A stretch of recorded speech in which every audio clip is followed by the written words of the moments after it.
Hello दोस्तों, आप सभी का स्वागत है आपकी अपनी यूट्यूब चैनल मेंटेन क्लासेज में। दोस्तों आज हम लोग पढ़ने वाले हैं वास्तविक संख्याएं यानी रियल नंबर्स। दोस्तों ये बहुत ही वीवीआई इंपॉर्टेंट क्वेश्चन है। दोस्तों ये ऑब्जेक्टिव का ये सवाल है, हर साल आपके बोर्ड एग्जाम में इसी के अंदर से आते हैं, इस साल भी आएंगे, हर साल इसी के अंदर से आते हैं। दोस्तों तो अगर हमारे चैनल पर आ गए हैं, वीडियो को देख रहे हैं, तो पूरा अंत तक वीडियो देख कर जाइएगा और पूरा का सोल्यूशन मैं बताऊँगा, वो भी हल करके। तो चलिए दोस्तों फटाफट वीडियो को स्टार्ट करते हैं। दोस्तों पहला नंबर सवाल क्या कह रहा है दोस्तों, सह अभाज्य संख्याओं का मौसा होता है। दोस्तों सह अभाज्य संख्या क्या होता है पहले ये जानिए। दोस्तों देखिए दोस्तों 4 और 5, ये 4 और जो 5 है ये क्या है दोस्तों, ये सह अभाज्य संख्या है। दोस्तों देखिए दोस्तों 2 से तो 4 कट जाएगा, लेकिन 2 से 5 कट पाएगा, नहीं कट पाएगा। तो ऐसे संख्या जब भी रहे ना, दो जब संख्या साथ में दिया रहे दोस्तों, और मान लीजिए 1 को 2 काट दिया लेकिन 5 को 2 नहीं काट पाया ना, नहीं काट पाया। 4 को तो 2 काट दिया लेकिन 5 को 2 नहीं काट पाया, तो ऐसे संख्या को सह अभाज्य संख्या कहते हैं। मान लीजिए हमने ले लिया 16 ले लिया और 17 को ले लिया। दोस्तों 17 को ले लिया। दोस्तों एक बात बताइए हमको, यह 17 है दोस्तों, एक मिनट, ये 17 है, ये 17 है। एक बात बताइए 16 को तो हमारा 2 काट पाएगा, 4 काट देगा, 8 काट देगा, लेकिन एक बात बताइए दोस्तों 2 4 8 क्या 17 को काट पाएगा, नहीं काट पाएगा। तो ऐसे संख्या को सह अभाज्य संख्या कहते हैं। दोस्तों जब इन संख्याओं का जब आप मसा निकालिएगा तो हमेशा मसा इनका एक होता है। दोस्तों देखिए कैसे, ये 4 और 5 है ना, तो ये 4 है मान लीजिए और ये 5 है। 4 से 5 में आप भाग दीजिए दोस्तों, तो 4 एकम 4 हो गया, घटा तो ऊपर से 1 आया और इसे घेर दीजिए, ऊपर से 4 उतारिए, तो 1 चौके 4, ये 4 से 4 कट गया कि नहीं कट गया। तो यहाँ पे आपका कितना मौसा कितना आया, 1 आया। उसी तरह 16 और 17 को यहाँ पे देखते हैं दोस्तों। 17 तो 16 से आप कीजिए, 16 एकम 16, यहाँ पर 1 16 हुआ, घटा तो 1 और 1 से 16 उतरा यहाँ से 1 से, तो इसे काटेंगे तो 1 से 16 बार में ये भी कट जाएगा, तो आपका क्या होगा जाएगा यहाँ पर, और चला गया। तो दोस्तों इस तरह जब भी आए ना तो इसका मौसा 1 होता है। उम्मीद करता हूँ आप समझ गए होंगे दोस्तों। तो पहला सवाल का आपका ऑप्शन भी बिल्कुल राइट हो जाएगा। दोस्तों चलिए अगले सवाल की ओर चलते हैं। दोस्तों यहाँ पर 2 नंबर सवाल कह रहा है, 2 नंबर सवाल क्या कर रहा है, यदि दो संख्याओं का गुणनफल 2166 है, दो संख्याओं का गुणनफल 2166 है एवं उनका मसा 19 है, तो उनका लसा क्या होगा, यानी लसा होगा। दोस्तों तो ऐसा सवाल जब भी दिया रहे ना दोस्तों, तो देखिए यहाँ पर दो संख्याओं का गुणनफल दिया है और मसा भी दिया है, तो लसा ज्ञात करना है दोस्तों। तो लसा का फॉर्मूला होता है दोस्तों, लसा बराबर हमारा होता है, क्या होता है, लसा बराबर होता है दो संख्याओं का गुणनफल बट्टा मसा। तो यहाँ पर दो संख्याओं का गुणनफल 2166 दिया है, क्या दिया है 2166 लिख लेते हैं, बट्टा में मसा, यानी मसा हमारा 19 है, तो 19 से जब आप इसमें डिवाइड कीजिएगा, भाग दीजिएगा, तो ये आपका 114 बार में कट जाएगा दोस्तों। तो आपका 114 जो कि ऑप्शन सी में दिख रहा होगा दोस्तों, ये आपका ऑप्शन सी बिल्कुल राइट हो जाएगा 2 नंबर का। उम्मीद करता हूँ आप समझ गए होंगे। चलिए अगले सवाल पर चलते हैं। देखिए दोस्तों 3 नंबर सवाल कितना प्यारा सवाल है, क्या कह रहा है दोस्तों, देखिए 3 नंबर सवाल कह रहा है, यदि a बराबर 2 का पावर 3 गुणे 3 गुणे 5 और b बराबर 2 का पावर 4 गुणे 5 गुणे 7, तब लसा ए बी होगा। दोस्तों यानी a और b का लसा पूछ रहा है। दोस्तों सबसे पहले मैं आपको बता दूं दोस्तों, ये 2 का पावर 3 है तो ये 8 हो जाएगा, और 8 से जब 3 में आप गुना कीजिएगा तो ये 24 हो जाएगा, 24 से 5 में गुना कीजिएगा तो आपका 120 आ जाएगा। यानी दोस्तों इन सभी को आपस में जब आप गुणा कीजिएगा तो आपका 120 मिल जाएगा। ठीक है दोस्तों, समझ गए। चलिए दोस्तों आगे बताते हैं। 2 का पावर 4 है, तो दोस्तों यहाँ पर 2 का पावर 4 है, तो दोस्तों 2 का पावर 4 जब होता है तो ये 16 हो जाएगा, और 16 से 5 में गुणा कीजिएगा तो 80 हो जाएगा, 80 से 7 में गुणा कीजिएगा तो आपका ये 560 हो जाएगा। ठीक है दोस्तों, और 120 और 560 का जब आप मसा निकालेंगे दोस्तों, मसा पहले निकालिएगा तो आपका 40 आ जाएगा दोस्तों, आपका 40 मसा आएगा। जब आपका मसा 40 आ जाएगा तो इन दोनों संख्याओं में, इन दोनों संख्या a और b में क्या करेंगे, 40 से आप भाग देंगे। चलिए बताते हैं कैसे। आपका मसा 40 है ना, याद रखिएगा। यहाँ पर देखिए दोस्तों मसा कितना आया था, 40 आया था, और इनको गुना करने पर कितना मिला था, इनको गुना करने पर 120 मिला था। क्या मिला था, 120, इनको 560 मिला था। ठीक है, तो दो संख्याओं का देखिए दोस्तों लसा बराबर होता है दो संख्याओं का गुणनफल बट्टा HCF। तो दो संख्याओं का गुणनफल इसी का ना होगा, तो 120 लिखिए, गुणा लगाइए, 560 को लिख लीजिए, बट्टा में HCF हमारा 40 आया था कि नहीं आया था। जब आप निकालिएगा ना 120 और 560 का मसा भाग विधि से निकालिएगा तो आपका कितना आएगा, 40 आएगा। निकाल कर आप देख लीजिएगा, यहाँ पर 40, तो एक जीरो से एक जीरो कैंसिल और 4 तियाँ 12 और 3 में और 560 में जब आप गुणा करेंगे ना दोस्तों तो आपका आ जाएगा 1680। इसलिए आपका ऑप्शन डी इज बिल्कुल राइट हो जाएगा दोस्तों, 1680 ऑप्शन डी बिल्कुल राइट हो जाएगा दोस्तों। चलिए अगले सवाल पर चलते हैं दोस्तों। अगला नंबर सवाल देखिए दोस्तों, कितना अच्छा सवाल है। यदि m एक धनात्मक पूर्णांक है तो धनात्मक विषम पूर्णांक का रूप होगा। यदि m एक धनात्मक पूर्णांक है तो धनात्मक विषम पूर्णांक का रूप होगा दोस्तों। तो आपका ऑप्शन सी बिल्कुल राइट हो जाएगा, ऑप्शन सी इज बिल्कुल राइट दोस्तों। अगले सवाल पर चलते हैं। देखिए दोस्तों 5वां नंबर सवाल कह रहा है, निम्नलिखित में कौन सी अभाज्य संख्या है दोस्तों। निम्नलिखित में कौन सी अभाज्य संख्या है दोस्तों। अभाज्य संख्या को ऐसी संख्या होती है दोस्तों कि जो कि एक से और स्वयं से ही कटती है संख्या। जो एक से और स्वयं से जो संख्या कटेगा वही अभाज्य संख्या बोलेगा। देखिए यहाँ पर 27 जो है नहीं हो पाएगा, क्योंकि यह 3 से भी कट जाएगा, 9 से भी कट जाएगा, समझ रहे हैं दोस्तों, और ये 1 से तो कट नहीं करेगा, तो ये नहीं होगा दोस्तों। 35 को देखिए दोस्तों, ये 5 से भी कट जाएगा, 7 से भी कट जाएगा, ये भी नहीं होगा। यहाँ पर ये दोस्तों 13 जो है दोस्तों, 13 तो 1 से कटेगा और 13 से कटेगा, यानी अभाज्य संख्या कहता है अभाज्य संख्या 1 से अनंत स्वयं से कटता है। तो दोस्तों ये अभाज्य संख्या समझ गए होंगे, जो 1 से कटेगा और जो स्वयं से कटेगा उसे अभाज्य संख्या कहते हैं दोस्तों। चलिए अगले सवाल की ओर चलते हैं। इसका ऑप्शन सी बिल्कुल राइट हो जाएगा। चलिए अगले सवाल पर चलते हैं। देखिए दोस्तों 6 नंबर सवाल क्या कर है, निम्नलिखित में कौन सा अपरिमेय संख्या है। निम्नलिखित में कौन सा अपरिमेय संख्या है दोस्तों। सबसे पहले दोस्तों मैं आपको बता दूं दोस्तों, अपरिमेय संख्या कभी भी p/q के रूप में नहीं होता है, और वहीं परिमेय संख्या p/q के रूप में होता है दोस्तों। तो सबसे पहले एक चीज़ समझिएगा, अपरिमेय संख्या जब भी बात करें ना तो अपरिमेय संख्या रूट के अंदर ही रहता है या रूट में सटा रहता है, और रूट से कभी बाहर नहीं निकलता है। यहाँ पर देखिए 100 जो है हमारा रूट से बाहर निकलेगा, 10 × 10 होगा तो 10 निकल जाएगा, ठीक है। ये 16 का 4 हो जाएगा और 25 का 5 हो जाएगा, ये भी रूट से निकल जाएगा, लेकिन 4 भी निकल जाएगा, 2 हो जाएगा इसका। लेकिन 17 को आप तोड़िएगा रूट से बाहर निकल पाएगा, नहीं निकल पाएगा, इसलिए आपका ऑप्शन ये बिल्कुल राइट हो जाएगा दोस्तों। आपका ऑप्शन ए बिल्कुल राइट हो जाएगा। चलिए अगले सवाल पर चलते हैं दोस्तों 7 नंबर सवाल कह रहा है 144 के अभाज्य गुणनखंड में 2 का घातांक बताना है। तो दोस्तों 144 के अभाज्य गुणनखंड में 2 का घातांक पता नहीं, यानी 2 कितना है दोस्तों, ठीक है। तो सबसे पहले तो 144 को हम तोड़ेंगे, 144 को तोड़ते हैं, 144 को तोड़ देते हैं। यहाँ पर तोड़िए दोस्तों, ये 2 से कट जाएगा, 2 सत्ते 14, 2 दूनी के 4, फिर 2 से कट जाएगा, 2 तियाँ 6 और 2 छक्के 12, 36 आ जाएगा। फिर 2 से कटेगा, ये 2 से कट जाएगा, 18 दूना 36, ये फिर कटते जाएगा 2 से, 2 9 18, और ये 3 से कटेगा, 3 तिरके 9 दोस्तों। यहाँ पर देखिए 2 कितना है, तो यहाँ पर बता दो दोस्तों। तो देखिए दोस्तों यहाँ पर 2 कितना है, 1 2 3 4, 2 कितना है, 4 है, 4 को 2 दिया है, हम इसे लिख सकते हैं कि नहीं, 2 का पावर 4 लिख सकते हैं कि नहीं। तो 2 का घातांक कितना है, घातांक मैंने पावर, तो 2 का घातांक 4 हो जाएगा दोस्तों, ये 2 का घातांक 4 हो जाएगा। तो यहाँ पर आइए दोस्तों समझते हैं, अच्छा से समझ गए होंगे यहाँ पर। तो देखिए 144 के अभाज्य गुणनखंड में 2 का घातांक बताना है, तो 2 का घातांक 4 हो जाएगा, ऑप्शन सी इज बिल्कुल राइट हो जाएगा दोस्तों।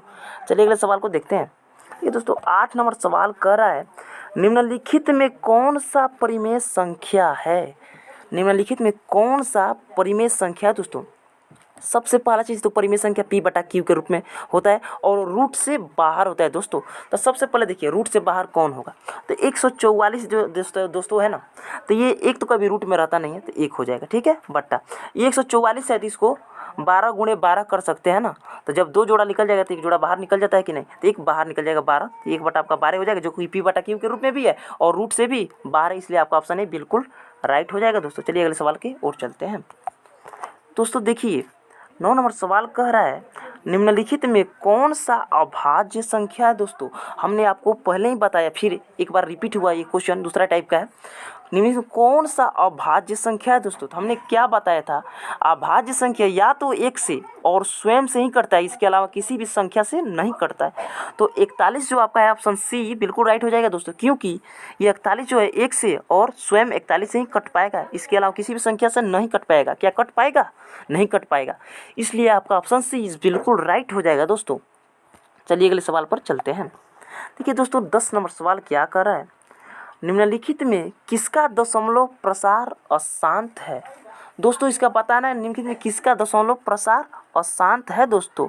तो सबसे पहले मैं दोस्तों बता दूं आपको शांत शांत चिन्ह का, एक शॉर्ट ट्रिक है दोस्तों। जब भी कोई भी मतलब कि भिन्न दिया रहे और उसके बट्टा में 5 या 2 आ जाए दोस्तों, तो हमारा क्या होता है, शांत होता है। लेकिन अशांत का बात कर रहे हैं ना दोस्तों, तो जब भी बट्टा में आपका किसी भी मतलब कि भिन्न के बट्टा में यानी हर में आपका 3, 7 और 11 ये जब संख्या दिख जाए ना, तो समझ जाइएगा वो क्या है, अशांत होगा। लेकिन शांत के लिए बट्टा में 2 और 5 होना चाहिए, तो समझ जाइएगा वो क्या है, शांत है। हाँ, यहाँ पर 5 का मतलब कि गुणांक भी हो सकता है, 5 का यहाँ पर 5 की जगह पर 10, तो क्या होगा, 10 को आप तोड़ सकते हैं 5 गुणे 2, तो इसे करके आ सकता है। मान लीजिए जैसे यहाँ पर मैं बता देता हूँ, आपसे पूछ दे, इसको भी बताऊँगा दोस्तों। यहाँ पर मान लीजिए आपको दे दे, जैसे मान लीजिए यहाँ पर 18 बट्टा मान लीजिए 20, क्या ये शांत है, इस तरफ पूछे थे क्या ये शांत है दोस्तों। तो मैं आपको बता दूं, सबसे पहले 18 में नो छेड़छाड़, 18 को ऊपर रखिएगा और 20 को आप तोड़ सकते हैं। आप कैसे तोड़ सकते हैं, 5 गुणे 2 गुणे 2।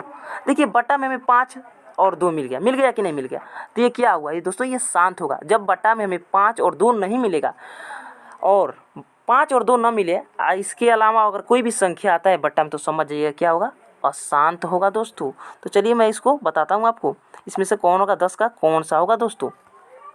तो देखिए दोस्तों, निम्नलिखित में किसका दशमलव प्रसार अशांत है, ये ना बताना है दोस्तों। तो देखिए आपका ऑप्शन बी हो जाएगा, क्योंकि देखिए जब आप इसको तोड़िएगा ना नीचे वाले को 243 को, तो ये 39 तो ऊपर रह जाएगा। लेकिन जब 243 को आप तोड़िएगा ना, तो ये आपका 5 वो 3 गुणा में आ जाएगा, 3 गुणे 3 गुणे 3 गुणे 3 गुणे 3 करके इसे करके आएगा दोस्तों। तो क्या आप बताइए, बट्टा में हमने क्या बोला था, शांत के लिए क्या रूल था, जब भी बट्टा में 3 दिख जाए, 7 दिख जाए, 11 दिख जाए, तो हमारा दशमलव प्रसार क्या होता है दोस्तों, अशांत होता है। तो यहाँ पर 3 दिखा कि नहीं, हाँ अगर 3 से आप ऊपर काट भी देते हैं ना, 3 से 3 कम 3, 3 3 9 यानी 13 आया, तो भी दोस्तों 3 नीचे मिल रहा है कि नहीं, मिल रहा है कि नहीं, यानी 3 रहे या 7 रहे या 11 रहे बट्टा में, तो हमारा अशांत होता है। लेकिन शांत के लिए क्या होता है, बट्टा में जब भी 5 रहे या 2 रहे, तो हमारा क्या होता है, या 5 2 दोनों साथ में रहे, तो हमारा शांत होता है दोस्तों। लेकिन अशांत के लिए 3 7 11 बट्टा में आ जाए, तो हमारा अशांत हो जाता है, दशमलव प्रसार अशांत हो जाता है। तो उम्मीद करता हूँ आप समझ गए होंगे। चलिए अगले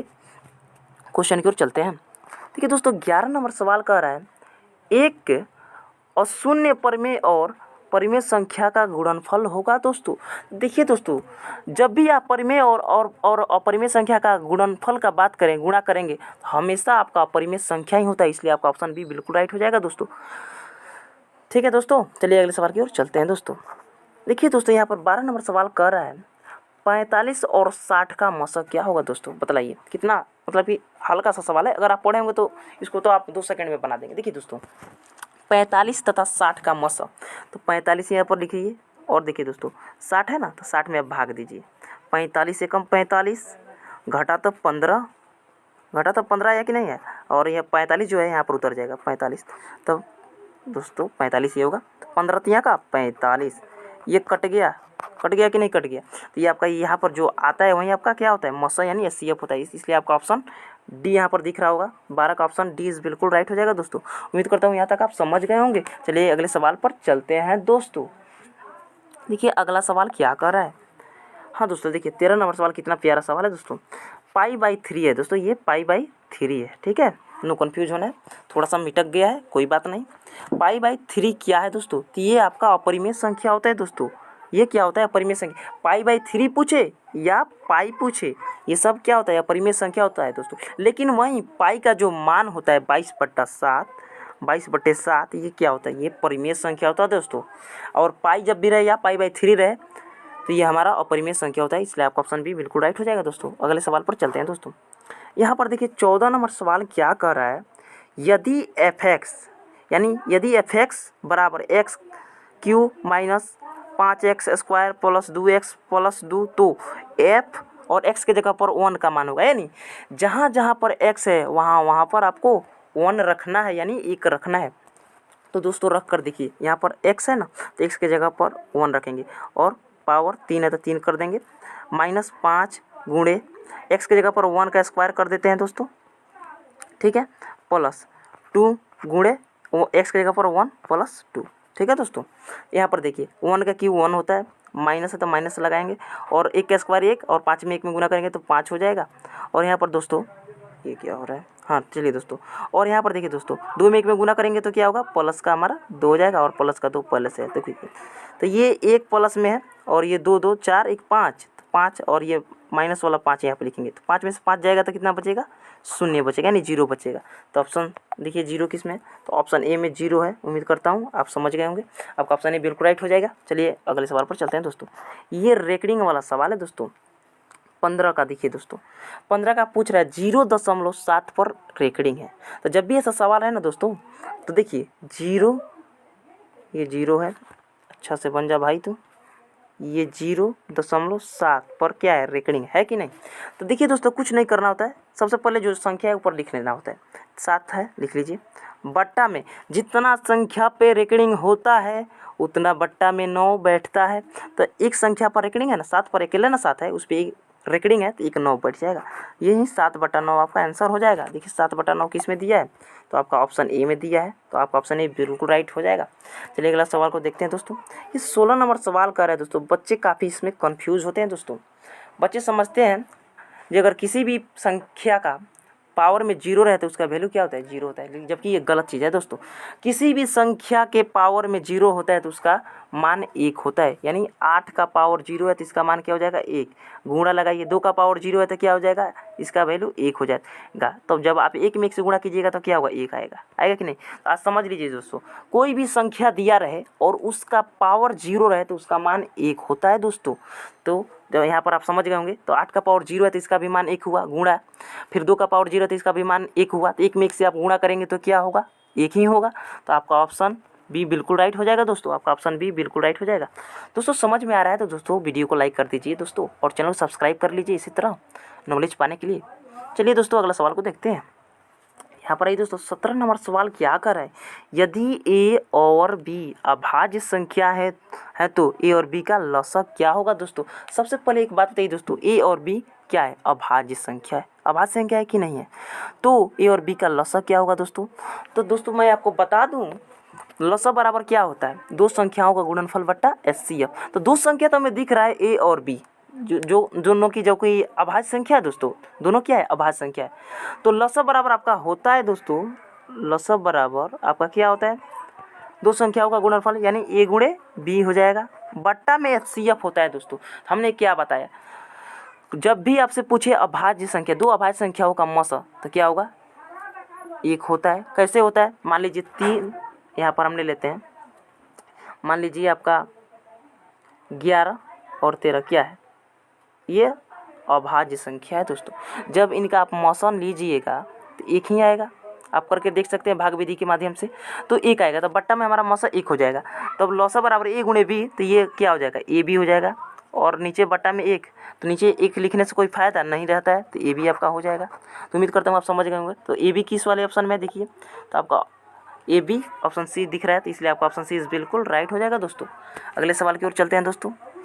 18 नंबर सवाल कह रहा है, निम्नलिखित में से कौन अभाज्य संख्या है दोस्तों। ये बार बार रिपीट होने वाला सवाल है दोस्तों, इसको आप फोकस करिए दोस्तों, इस पर पूरा ध्यान लगा दीजिए, इस पर ही नहीं सभी सवाल पर, इसी के अंदर से दोस्तों सवाल रहता है, कहीं ब्रह्मांड से थोड़े आता है, इसी के अंदर से तो रहता है ना सवाल। देखिए निम्नलिखित में कौन अभाज्य संख्या है दोस्तों। हमने क्या बताया, अभाज्य संख्या या तो 1 से और स्वयं से क्या होते हैं, कटते हैं, यानी विभाजित होते हैं, उन्हें क्या बोलते हैं, अभाज्य संख्या। तो इसमें से देखिए दोस्तों 23 जो है आपका ऑप्शन बी बिल्कुल राइट हो जाएगा दोस्तों, क्योंकि 23 जो है ना, यह 1 से और 23 से ही कट पाएगा, इसके अलावा किसी संख्या से नहीं कट पाएगा, इसलिए आपका ऑप्शन बी बिल्कुल राइट हो जाएगा दोस्तों। चलिए अगले सवाल को देखते हैं दोस्तों। यहाँ पर दोस्तों कह रहे हैं 19 नंबर सवाल, निम्नलिखित में से कौन परिमेय संख्या है दोस्तों। हमने क्या बताया, परिमेय संख्या होने के लिए रूट से बाहर होना चाहिए, रूट के मतलब कि नज़दीक भी नहीं होना चाहिए, रूट से सटा भी नहीं होना चाहिए, एकदम रूट से अलग होना चाहिए दोस्तों। देखिए इसमें कौन, ये 2 माइनस √3 तो नहीं हो पाएगा, ये √5 तो नहीं हो पाएगा, यहाँ पर √6 भी नहीं हो पाएगा, लेकिन दोस्तों यहाँ पर 2√3/√3 ये हो जाएगा। क्यों होगा, देखिए दोस्तों √3 से √3 क्या होगा, कैंसिल, यानी कट जाएगा, तो आपका कितना आ जाएगा, 2 है ना बचेगा, तो ये क्या हो जाएगा, ये परिमेय संख्या होगा जो कि रूट से बाहर निकल चुका है, तो इसलिए आपका ऑप्शन सी बिल्कुल राइट हो जाएगा दोस्तों। उम्मीद करता हूँ सभी समझ में आ रहा है दोस्तों। कमेंट में बताइएगा समझ में आ रहा है कि नहीं आ रहा है। ठीक है दोस्तों, चलिए 20 नंबर सवाल देखते हैं दोस्तों। 20 नंबर सवाल कर रहा है, यदि 65 तथा 117 का मस 65 m-117 का रूप में है तो m का मान होगा दोस्तों।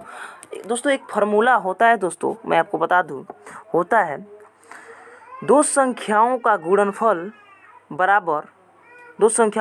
बराबर HCF गुने LCM होता है कि नहीं होता है। जैसे दोस्तों देखिए N1 गुने N2, N1 और N2 क्या है, पहली संख्या गुने दूसरी संख्या बराबर होता है HCF LCM, मान लीजिए LCM गुणे HCF होता है कि नहीं होता है दोस्तों, होता है।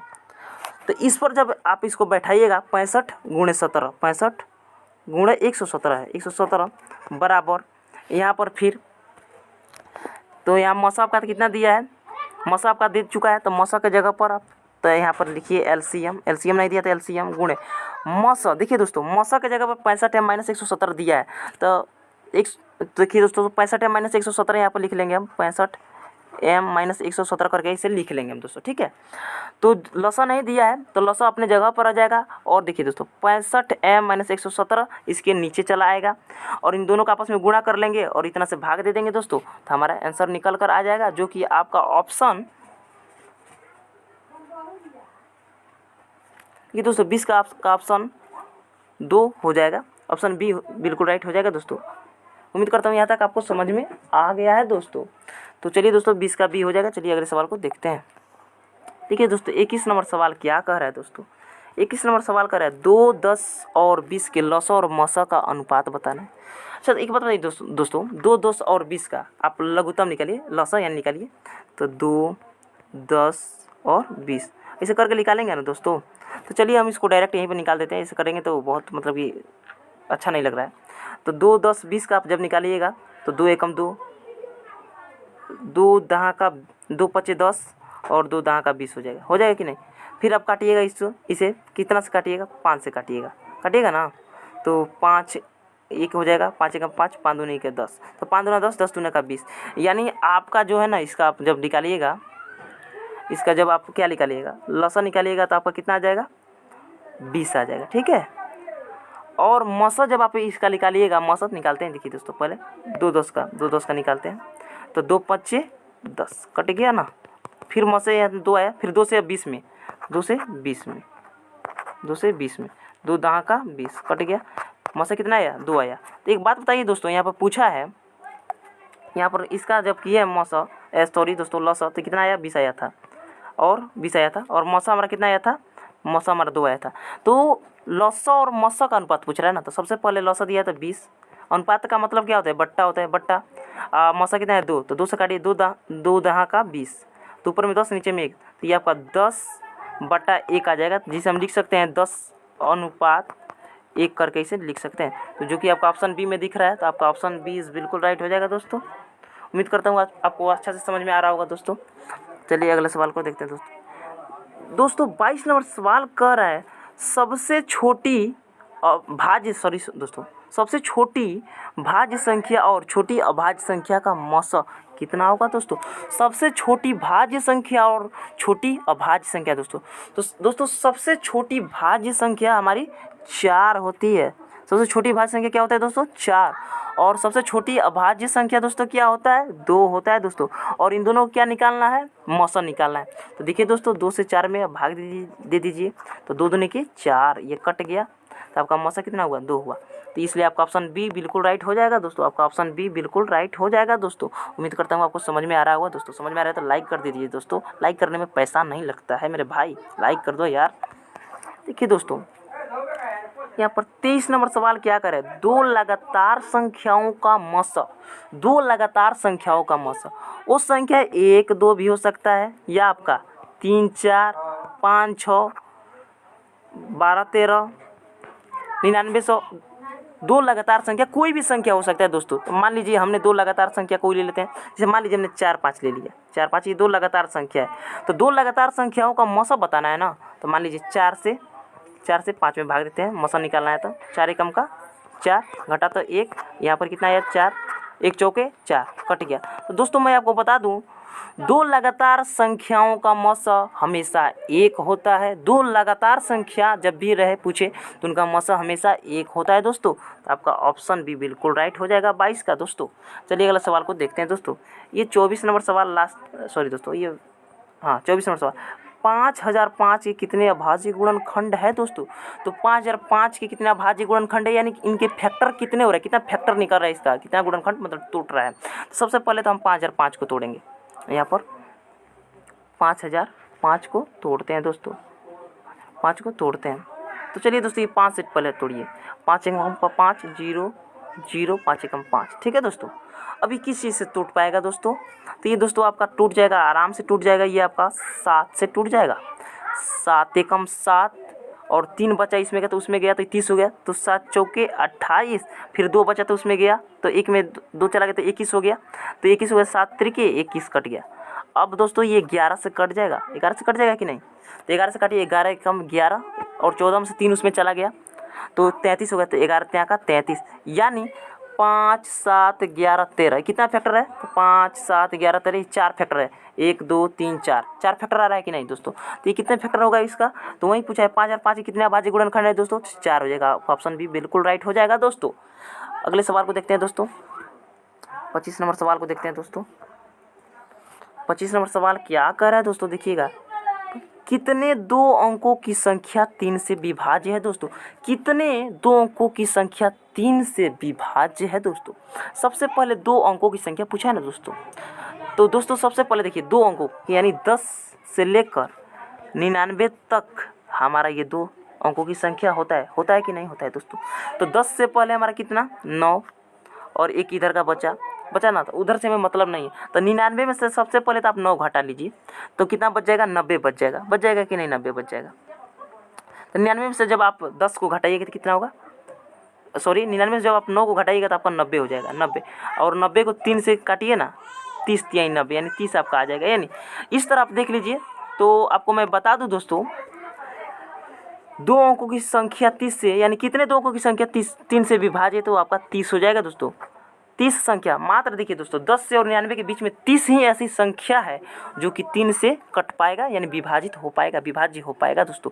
ऐसे नहीं आपको पता चल रहा है तो मैं आपको एक और ट्रिक बता दे रहा हूँ दोस्तों। देखिए 30 तो हो जाएगा, आपका ऑप्शन बी बिल्कुल राइट होगा दोस्तों। लेकिन अगर ऐसा समझ में नहीं रहता, एक चीज़ समझ जाइए दोस्तों आप। एक मतलब कि मान लीजिए 3 से कटने वाला तो 10 के बाद क्या है? 12 कट जाएगा, 15 कट जाएगा, 18 कट जाएगा, 21 कट जाएगा, 24 कट जाएगा, 27 कट जाएगा, 30 कट जाएगा, 33 कट जाएगा। इस तरह करते करते आप 99 तक जाइएगा, आपको पता चल जाएगा दोस्तों। ऐसे करके आपको मतलब कि 30 संख्या मिल जाएंगे, वो कि 30 ही संख्या कट पाएंगे 10 से लेकर 99 के बीच में। तो आपका कितने 2 अंकों की संख्या 3 से विभाज्य है? तो 2 अंकों की संख्या दोस्तों 30 जो है संख्या 30 ही संख्या है, जो कि 2 अंकों की 30 ही संख्या है जो कि 3 से विभाज्य हो पाएंगे। इसलिए आपका ऑप्शन भी बिल्कुल राइट हो जाएगा दोस्तों। उम्मीद करता हूँ आपको अच्छा से समझ में आया होगा। अगर दोस्तों समझ में आया हो तो भी, और नहीं आया हो तो कमेंट में बताइएगा कि आपको समझ में आया कि नहीं आया। अगर समझ में जिनको आ गया है भाई तो चैनल को सब्सक्राइब कर लीजिए और वीडियो को एक प्यारा सा लाइक कर दीजिए दोस्तों। बहुत मेहनत लगता है वीडियो बनाने में। फिर मिलते हैं नेक्स्ट वीडियो के साथ, तब तक के लिए जय हिंद दोस्तों, वंदे मातरम।